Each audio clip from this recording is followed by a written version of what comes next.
Hello everyone, this is Lakshmi Sujata from Level Up with Lax. Mother to two, wife to one, trainer to many. Level Up with Lax is my soft skill training venture that I started recently. It's a pot that I have filled with my 10 years of IT experience, motherhood journey, learnings and skills acquired as an actor and dancer. And to top it all, the classroom sessions on soft skills that I attended to enhance my understanding on the subject. With the current situation, COVID, I'm using digital platform to reach out to all of you. We have a Facebook, Instagram and YouTube page. Please do like, share and subscribe to our YouTube channel Level Up with Lax. In the episode 5 of Learn from the Real, we saw how stories can make us better communicators, how it improves our listening skills, the ability to ask the right questions and the comprehension. Today, let's look at another aspect of communication called as feedback. So what is feedback? Feedback is the response that we receive from the world around us for certain actions that we have performed. Feedbacks can be positive, negative, constructive, peer feedback, evaluations, assessments, verbal, non-verbal, written, oral, anything. Quite often than not, what I have noticed is when the word feedback is mentioned, the first thing that we do is to bring out our defensive shield and we try to make that entire process of giving and receiving feedback quite painful. So to understand why feedbacks are necessary, let us first understand a concept called as Johari's window.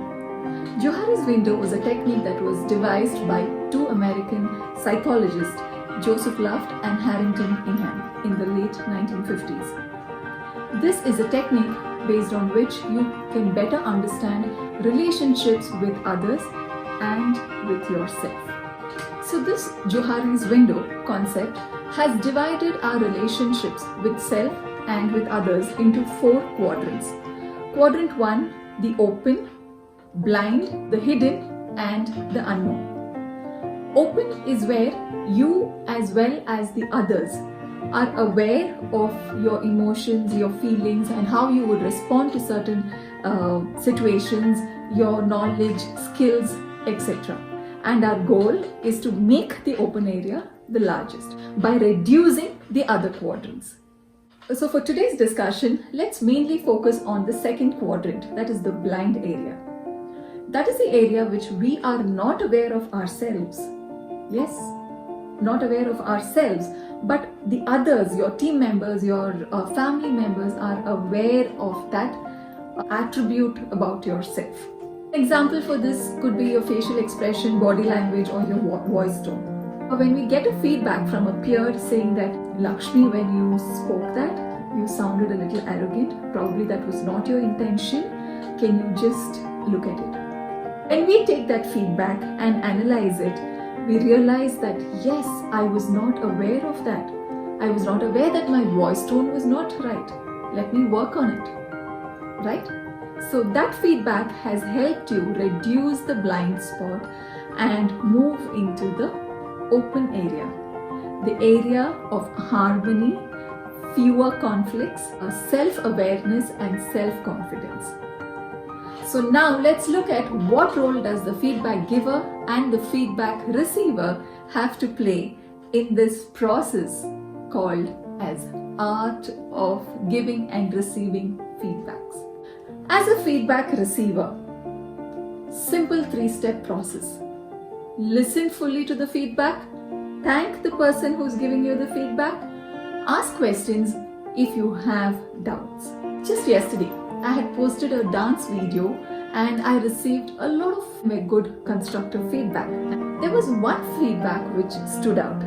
It was from an auntie who was very close to me and whom I consider at really high regards. So she told me, Lakshmi, your dance was very nice. However, next time I would like you to be more creative. Now when I read that, I was not able to understand what it meant. So without being too judgmental or opinionated, I asked her the question. I asked her, Auntie, could you please elaborate a little more on what you meant by this because I would like to improve, give better results next time. So one simple question is all that I needed to get my doubts clarified. Now, after the feedback giver has left the room and you're all by yourself, start the processing the feedback that is given to you. There are chances that the feedback that you received might not be applicable or valid to you. If that is the case, no problem. You can strain it out. Don't get stressed about it. Along with this, you can also strain out certain other things which might actually would have diluted the effect of the feedback, like the the voice tone, body language, words that were used, the place where the feedback was given, etc. Strain out these because we do not need them. Instead, absorb from it what we think will help us become a better person. Out of the 5 points they have told us, probably 2 might be useful. Let's absorb those 2 and work on it. So that's about the feedback receiver and the processing of the feedback. Now coming to the feedback giver. Important role, a lot of responsibilities. So as a feedback giver, first, timing matters. If it's a positive feedback, give that feedback immediately. That's the best way to do it. If it's a negative or constructive feedback, I suggest that you take out some time, list down all that you want to speak, and then come back to the person and give your feedback, preferably on the same day or maximum the next day. The second, the environment or the place where you're giving the feedback. And if it's a positive feedback, give it in public. Write an email with everybody copied in it. However, if it's a negative feedback or a constructive feedback, try to do it in privacy, because when you do that, the feedback receiver will also respect your intention. They know that you have no intention to harm them and you're doing it for their own good. Third, the content and the words that you're going to use. Positive feedback. Example, your student comes up to you, shows you a drawing or a painting that he or she has done. Now, tell me which one would be better. Oh, that's a nice painting. Well done. Or, that's a beautiful painting. I love the colors that you have used. The color combinations. How did you get these colors? Are they mixed, or you have these paints with you? Or what drove you to create this painting? Some questions like that which would show to your student that you are genuinely interested to know more about it and that their effort has been worthwhile. Other hand, while giving a negative feedback, let's avoid using words such as never, always, all of them. Also, let's try to start the conversation on a positive note or with something like, I suggest that you make these changes in what you have done. Or, I have noticed that in the previous meeting, this was not completed. Or it also can be that let's work together. So that way your employee or your student knows that you're again genuinely concerned about them and you want them to improve. The fourth, give regular feedbacks. Now regular feedbacks doesn't give a feedback every day. It means give it at regular intervals. So that at the end of 6 months or during the annual review meeting, it shouldn't be a shocker to your employee that, but I didn't know that I had all these problems.